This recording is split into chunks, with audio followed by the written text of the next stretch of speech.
እንኳን ደህና መጣችሁ እና ዛሬ በጥልቀት የምንመረምረው ርዕስ ከምንጮቻችን የተገኘ አንድ በጣም ሰፊ ታሪክ ነው። ከዓለም መጀመሪያ አንስቶ እስከ ፍጻሜው ድረስ ስለሚዘልቅ አንድ ታላቅ ሰማያዊ ግጭት የሚተነትን። አዎ፣ ዋናው ሐሳብ ይሄ ነው። በአንድ በኩል መለኮታዊ ዕቅድ አለ፣ በሌላ በኩል ደግሞ ይህንን ዕቅድ ለማደናቀፍ የሚንቀሳቀስ ሰይጣን የተባለ ተቃዋሚ ኃይል አለ። የዛሬው ዳሰሳችን የዚህን ትግል የጊዜ ሰሌዳ መመልከት ነው። እውነት ነው። የቀረቡት ምንጮች ይህንን እንደ አንድ ወጥ ትረካ ነው የሚያቀርቡት። በተለይ የሚያተኩሩት በአንድ ቁልፍ የተስፋ ቃል ላይ ነው፣ የሴቲቱ ዘር በሚለው። እሺ።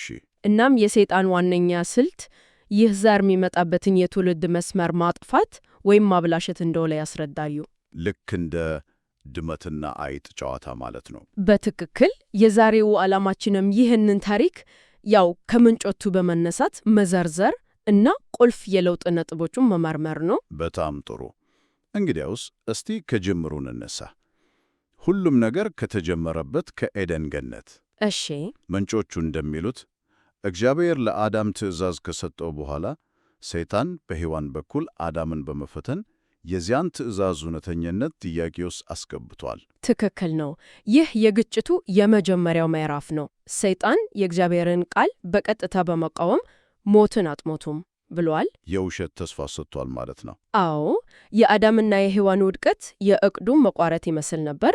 ነገር ግን የእግዚአብሔር ምላሽ የቅጣት ብቻ አልነበረም፣ የተስፋ ቃልም ይዞ መጥቷል አይደል? ልክ ነህ። የግጭቱን ቀጣይ አቅጣጫ የሚወስን የተስፋ ቃል ነው። የሴቲቱ ዘር እንደሚመጣና የሰይጣንን ራስ እንደሚቀጠቅጥ ቃል ገብቷል። ይህ በኩር ተብሎም የተጠራው ዘር የትግሉ ሁሉ ማዕከል ይሆናል። ከዚህ ነጥብ ጀምሮ የሰይጣን ትኩረት በቃ ይህንን ዘር ማጥፋት ላይ ሆነ ማለት ነው። አዎ። ለዚህም እንደ መጀመሪያ ምሳሌ የቀረበው የቃየንና የአቤል ታሪክ ነው። ይህ በቀጥታ የዘር ግንዱን የማቋረጥ ሙከራ ይመስላል። በትክክል። አቤል የእግዚአብሔርን ሞገስ ያገኘው ትክክለኛውን መስመር ወካይ ነበር። ቃየን አቤልን ሲገድል ምንጮቹ ይህንን ድርጊት የተስፋውን ዘር መምጫ መንገድ ለመዝጋት እንደተደረገ መጀመሪያ ሙከራ ነው የሚያሳዩት። ለአፍታም ቢሆን የተሳካለት ይመስል ነበር። አዎ፣ ፐተፐጋድናስ ግን አልተሳካ። እግዚአብሔር ሴትን በመስጠት የትውልድ መስመሩን እንዲቀጥል አድርጓል። ይህ እንግዲህ ለቀጣዮቹ ዘመናት የሚታየው ሥርዓት መነሻው ነው ማለት ነው። ምን መሰለ? ጥቃትና መለኮታዊ ጥበቃ። በትክክል። ይህ ውህደት በተደጋጋሚ የሚታይ ጭብጥ ነው። አንድ በር ሲዘጋ እግዚአብሔር ሌላ በር ይከፍታል። ሁልጊዜ። አዎ፣ የትውልድ መስመሩን ለማስቀጠል ሁሌም መንገድ ያዘጋጃል። ከሴት በኋላም ይህ ውህደት ይቀጥላል። ለምሳሌ ምንጮቹ የእግዚአብሔር ልጆች ከሰው ሴቶች ልጆች ጋር በመደባበቅ ምድርን በክፋት እንደሞሏት ይጠቅሳሉ። ይህ ደግሞ ሌላ የዘር መስመሩን የማበላሸት የማዋሃድ ሙከራ ነው። አዎ፣ በቃ ንጹሕ ሆኖ እንዳይቀጥል የማድረግ ስልት። ምንጮቹ የሚያቀርቡት በዚህ መልኩ ነው። የሰው ልጅ በሙሉ በመበላሸቱ የተስፋው ዘር የሚወጣበት መስመር ሊጠፋ እንደደረሰ ያሳያሉ። ግን አልጠፋም። እግዚአብሔር ደግሞ የትውልድ መስመሩን በኖህ በኩል በማስቀጠል ምላሽ ሰጥቷል። የጥፋቱ ዓለምን እንደገና ሲጀምር ኖህና ቤተሰቡ ብቻ ተርፈዋል። እናም የተስፋው ቃል ኪዳን እንዲቀጥል ሆነ። አዎ።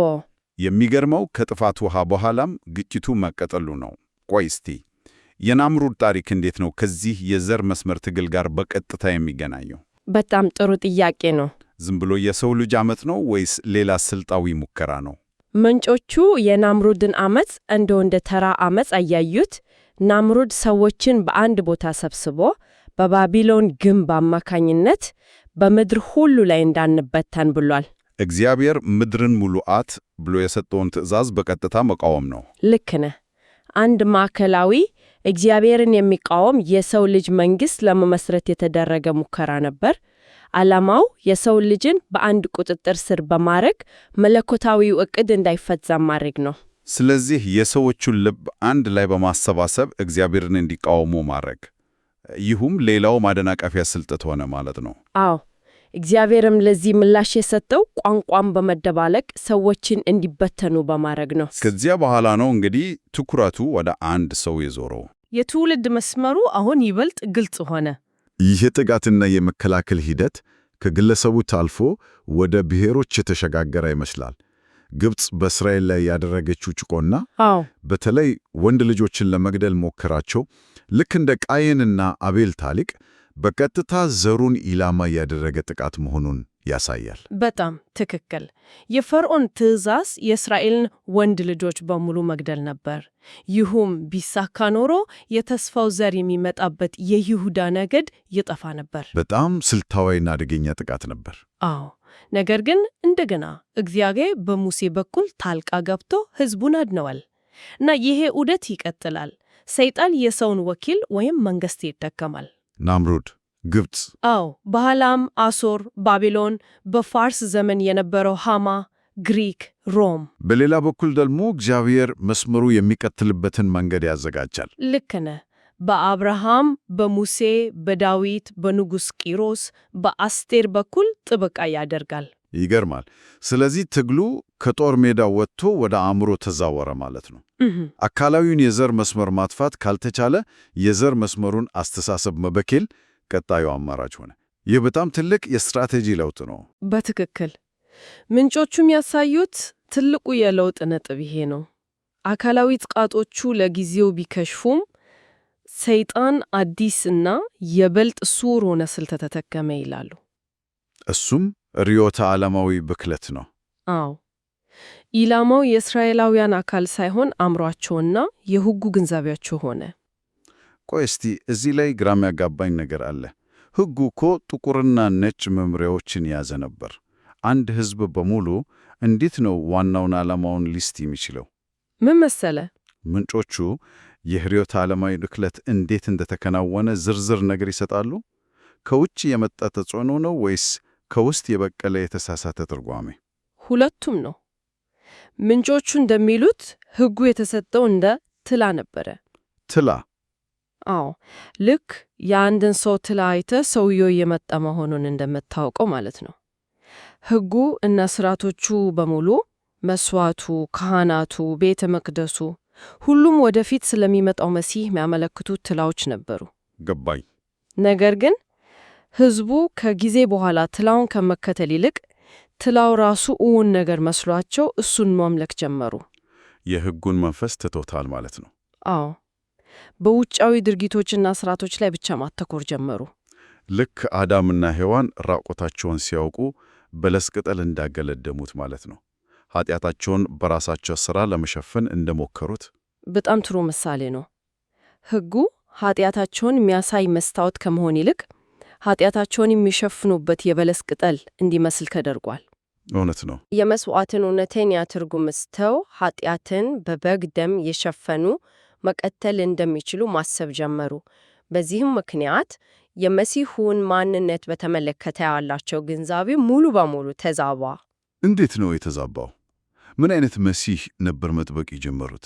ኃጢአታቸውን የሚያስወግድና መንፈሳዊ ድነትን የሚያመጣ መሲህ ከመጥበቅ ይልቅ ምድራዊ ንጉሥ፣ አዎ፣ ከሮም አገዛዝ ነፃ የሚያወጣቸው ምድራዊ ሀብትና ብልጽግናን የሚያመጣ የፖለቲካ መሪ መጥበቅ ጀመሩ። የሕጉን ቅርፊት ብቻ ይዞ ውስጣዊ ትርጉሙን አትቶት ነበር። በትክክል። በዚህ ምክንያት የሴቲቱ ዘር በመጨረሻ ሲመጣ ሕዝቡ ሊያውቁ አልቻለም። ከሚጠበቁት ጋር ፈጽሞ የተለየ ነበር። አዎ። እናም የራሳቸው መሲህ ሲመጣ ለጠላቶቻቸው አሳልፈው ሰጡት። ይህ እንግዲህ የርዕዮተ ዓለም ብክለቱ ምን ያህል ጥግ ድረስ እንደደረሰ ያሳያል። በጣም። በመቀጠል ታሪኩ ወደ ክልፍ ክስተቱ ይሸጋገራል። የሴቲቱ ዘር በመስቀል በኩል የሰይጣንን ራስ ይቀጠቀጣል። ይህ የግጭቱ ፍጻሜ ይመስላል። ነገር ግን ምንጮቹ እንደሚሉት ግጭቱ በዚህ አያበቃም። በፍጹም አያበቃም። ይልቁንም ወደ አዲስ ምዕራፍ እና አዲስ የጦር ሜዳ ይሸጋገራል። እንዴት? ሰይጣን አካላዊውን የዘር መስመር ማጥፋት ካልቻለና መሲሁም ተልእኮውን ከፈጸመ በኋላ አሁን ኢላማውን በተከታዮቹ ቅዱሳን ብሎ በሚጠሯቸው ላይ ያደርጋል። አዲሱ ስልቱ ምንድን ነው? በስደት፣ በፈተና፣ በሐሰተኛ ትምህርቶች አማካኝነት አማኞች ዘሩን እንዲክዱ እና እምነታቸውን እንዲጥሉ ማድረግ። እሺ፣ ትግሉ ከዘር መስመር ወደ ተከታዮች እምነት ከተሸጋገረ የዚህ ሁሉ የመጨረሻው ምዕራፍ ምን ይመስላል? ምንጮቹ ይህንን ወደ ፍጻሜው እንዴት ያደርሱታል? አሁን ትግሉ ግለሰባዊና መንፈሳዊ ይሆናል። የእግዚአብሔር የመከላከያ ምላሽ ደግሞ በምንጮቹ መሰረት የመስቀሉ ደም እና ቅዱሳኑ ድል እንዲያደርጉ የሚያስችላቸው መንፈስ ቅዱስ ነው። ግን ይህ ወደ አንድ አስገራሚ ሐሳብ ይመራናል ብለሽ ነበር። አዎ፣ ወደ መጨረሻው ዘመን አንድ በጣም አስገራሚና አከራካሪ ሊሆን ወደሚችል ሐሳብ። እሱ ምንድን ነው? ምንጮቹ እንደሚሉት የእግዚአብሔር ትእዛዝ እውነተኛና ፍትሐዊነት በመጨረሻ የሚረጋገጠው የተወሰነ ቁጥር ያላቸው ሰማያቶች ወይም ምስክሮች እስከ ሞት ድረስ ሲታዘዙ ነው። ይህ እኮ በጣም ከባድ ጽንሰ ሐሳብ ነው። ቆይ እስቲ የምንጮቹ መላምት ትክክል ከሆነ የሰማይ ፍርድ በምድር ላይ ባሉ ሰዎች ታማኝነት ላይ የተመሰረተ ነው እያሉ ነው። በቃ ይህ ማለት የሰማያቱ ድርጊት ለመጨረሻው ፍርድ እንደ ማስረጃ ያገለግላል ማለት ነው። በትክክል የሚያቀርቡት ግንኙነት ይሄ ነው። የእግዚአብሔር ትእዛዝ ከመጀመሪያው ጀምሮ የግጭቱ መንስኤ ነበር። ሰይጣን ትእዛዙ ኢፍትሐዊና ሊጠበቅ የማይችል ነው በማለት ከሷ። እሺ፣ ስለዚህ ይህ የመጨረሻ የታማኝነት ተግባር ማለት እስከ ሞት ድረስ መታዘዝ ትእዛዙ ፍትሐዊ እና ሊጠበቅ የሚችል መሆኑን ያረጋግጣል። ይህ ማስረጃ ከቀረበ በኋላ ትእዛዙ የፍርድ መስፈርት ሆኖ ይጸናል። እናም ያ መስፈርት ከጸና በኋላ የሴቲቱ ዘር ፍርዱን ለመፈጸም ይመለሳል። ልክ ነህ። ይህ ማለት ይህ ቁጥር ካልተሟላ ፍርዱ ይዘገያል ማለት ነው። ይህ በጣም ትልቅ ኃላፊነት ነው በምዕመናን ላይ የሚጠለው። በእነዚህ ጽሑፎች መሰረት ይህንን እንደ አንድ መላምት ነው የሚያቀርቡት። መስከሮቹ ከሌሉ ትእዛዙ እንደ መስፈርት አይጸናም፣ ሰይጣን አይፈረድበትም፣ የሴቲቱ ዘርም አይመለስም ይላሉ። ግን ይህ ሊሆን ይችላል። ወዲያውኑ ይህ ሊሆን የማይችል መላምት እንደሆነ ያብራራሉ። ምክንያቱም እግዚአብሔር ይህ ቁጥር እንደሚሞላ አስቀድሞ ስለሚያውቅ ነው። ታዲያ ለምንድን ነው የሚያነሱት? ይህንን የሚጠቀሙበት የምዕመናን ታማኝነት በመጨረሻው መለኮታዊ ዕቅድ ውስጥ ምን ያህል ወሳኝና ማዕከላዊ ሚና እንዳለው ለማሳየት ነው። በጣም ትኩረት የሚስብ ነጥብ ነው። በመጨረሻም ምንጮቹ ስለ መጨረሻው ፈተና ይጠቅሳሉ። ይኸውም ሰይጣን አውሬው በተባለ አካል በኩል የሚያስገድደው የ666 የአውሬው ምልክት ነው። አዎ፣ ይህ እንግዲህ የመጨረሻው የታማኝነት መለያ ፈተና ይሆናል ማለት ነው። አዎ፣ ይህንን እንደ የመጨረሻው የታማኝነት ፈተና ነው የሚያቀርቡት። አማኞች በከፍተኛ ስደትና በኢኮኖሚያዊ ፈተና ውስጥ ሆነው ለእግዚአብሔር ትእዛዝ ያላቸውን ታማኝነት እንዲያስመሰክሩ ይገደዳሉ። ታዲያ ይህ ሁሉ ትግል እንዴት ይጠቃለላል? ይህ ሁሉ ግጭትና ታሪክ ከተመለከትን ምንጮቹ ስለ ፍጻሜው ቁልፍ የሚሉ ነገር አለ? አዎ፣ የጽሑፉ ማጠቃለያ ትንሽቱ መጽሐፍ ብለው ወደሚጠሩት ወደ ራእይ መጽሐፍ ያመላክታል። ይህ መጽሐፍ ለዚህ ሁሉ ግጭት ቁልፍ እንደሆነ ይገልጻሉ። ትንሽቱ መጽሐፍ የሚለው ስያሜ ከየት የመጣ ነው? እና ለምንድን ነው ፍጥረትን ለማጠናቀቅ የመጨረሻው ክልፍ ተብሎ የተገለጸው? ይህ በጣም ትልቅ አባባል ነው። ትንሽቱ መጽሐፍ ብለው የሚጠሩት በራእይ ምዕራፍ 10 ላይ ሐዋርያው ዮሐንስ እንዲበላት የታዘዘውን ጥቅልል መጽሐፍ መሠረት አድርገው ነው። እሺ፣ ምንጮቹ እንደሚሉት ይህች ትንሽ መጽሐፍ በአፍ እንደ ማር ብትጣፍጥም በሆድ ግን መራራ ነበረች። ይህም ትንቢቶቹን መረዳት አስደሳች ቢሆንም መፈጸምና መመስከር ግን መስዋዕትነትን እንደሚጠይቅ ያሳያል ይላሉ። እና የመጨረሻው ቁልፍ የተባለበት ምክንያት ምክንያቱም እነዚህ ትንቢቶች በሚፈጸሙበት የመጨረሻው ዘመን የሰይጣንን የመጨረሻ ስልጣቶችና ማንነት በማጋለጥ አማኞች የመጨረሻውን ፈተና እንዲያልፉና ድል እንዲቀዳጁም ያስችላቸውን ዕውቀትና ብርታት ይሰጣል ብሎ ስለሚያምኑ ነው። እንግዲህ ይህ ሁሉ ምን ማለት ነው? እስቲ ጠቅላላ እናድርገው። ከኤዴን ገነት ከተገባው የመጀመሪያው የተስፋ ቃል አንስቶ እስከ መጨረሻው ትንቢታዊ ፍጻሜ ድረስ ስለሚካሄድ አንድ ሰማያዊ ግጭት የሚተረክን ታሪክ ተመልክተናል። ልክ ነው። ምንጮቹ በተከታታይ የሰይጣንን የማደናቀፍ ሙከራ እና የመለኮታዊ ጠበቃን ዑደት ያሳያሉ። ትግሉም የተለዋወጠ መጥቷል። አዎ፣ አካላዊ ከነበረው የዘር መስመር ጥቃት ነስቶ ወደ ሱር ርዕዮተ ዓለማዊ ብክለት፣ በመጨረሻም በምዕመናን ላይ ወደሚደርስ የመጨረሻ የእምነትና የታማኝነት ፈተና ሲሸጋገር ተመልክተናል። አጠቃላይ ታሪኩ የቀረበው በተስፋ በተሰጠው የትውልድ መስመር እና በአንድ መለኮታዊ ትዕዛዝ ዙሪያ በሚደረግ ትግል እንደሆነ ግልጽ ነው። እውነት ነው። ይህ ሁሉ ግን ለአስተውሎት የሚሆን አንድ የመጨረሻ ሐሳብ ይተውልናል። እሱም ምንድን ነው? የቀረቡት ጽሑፎች የራእይን መጽሐፍ ፍጥረትን ለማጠናቀቅ የመጨረሻው ቁልፍ በማለት ይደመድማሉ። ይህም ለተጨማሪ ማሰላሰል አንድ ጥያቄ ያስነሳል። በዚህ ማዕቀፍ መሠረት አንድን ጥንታዊ ጽሑፍ መረዳት እና አንድን ሰማያዊ የፍጻሜ ዕቅድ መፈጸም አላቸው ግንኙነት ምንድን ነው? የእውቀት ሚና በመጨረሻው ድል ውስጥ እስከምን ድረስ ነው?